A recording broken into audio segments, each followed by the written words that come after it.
Tips menghindari calo di Terminal Purabaya Bungurasi. Mengenal beberapa jenis calo di Terminal Purabaya Bungurasi. Jangan di-skip, ini informasi penting. Jadi menurut pengalaman saya, sebenarnya ada beberapa tipe calo guys. Yang pertama adalah orang-orang yang memang mengarahkan kita ke arah bis yang benar, sesuai tujuan kita selanjutnya. Mereka tidak meminta uang tiket karcis kepada para penumpang, karena mereka biasanya merupakan kru, mandor, maupun orang yang bekerja untuk satu bis tertentu. Dan mereka akan aktif bekerja hanya ketika bis mereka sedang parkir di shelter, dan siap berangkat sesuai jadwal yang telah ditentukan. Tipe calo kedua adalah orang yang sama seperti calo pertama. Dia gak minta uang tiket karcis kepada para penumpang, dia juga kerja untuk bis tertentu.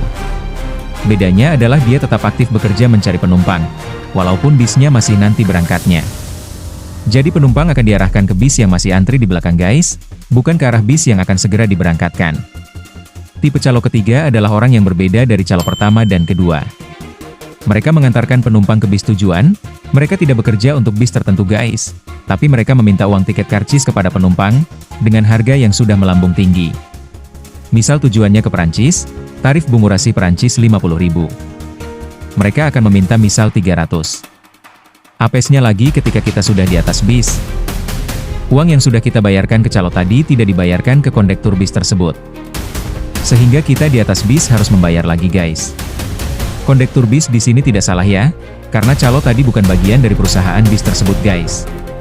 Disinilah pentingnya kita mengerti, bahwa membayar tiket karcis bis hanya dilakukan saat kita sudah naik di atas bis, dan membayar kepada kondektur bis yang kita naiki ketika sudah jalan guys.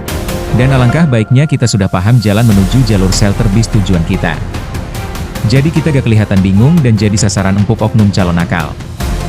Bagi yang punya pendapat dan pengalaman atau tips lain maupun serupa bisa langsung tulis di kolom komentar ya. Tujuan saya di sini adalah membantu orang banyak, agar tidak menjadi korban. Saya kasihan dengan penumpang yang menjadi korban. Pulang merantau jauh dari keluarga, bawa uang rezeki nafkah keringat kerja kerasnya, tapi apes karena kejadian ini. Selama 5 tahun terakhir saya PP Gresik Malang, sudah puluhan kali saya menemui korban dari oknum calo nakal, yang akhirnya satu bis dengan saya, dan menceritakan hal tersebut. Semoga bermanfaat, dan semoga pihak-pihak terkait bisa mengatasi masalah ini. Follow, like, and share ya guys.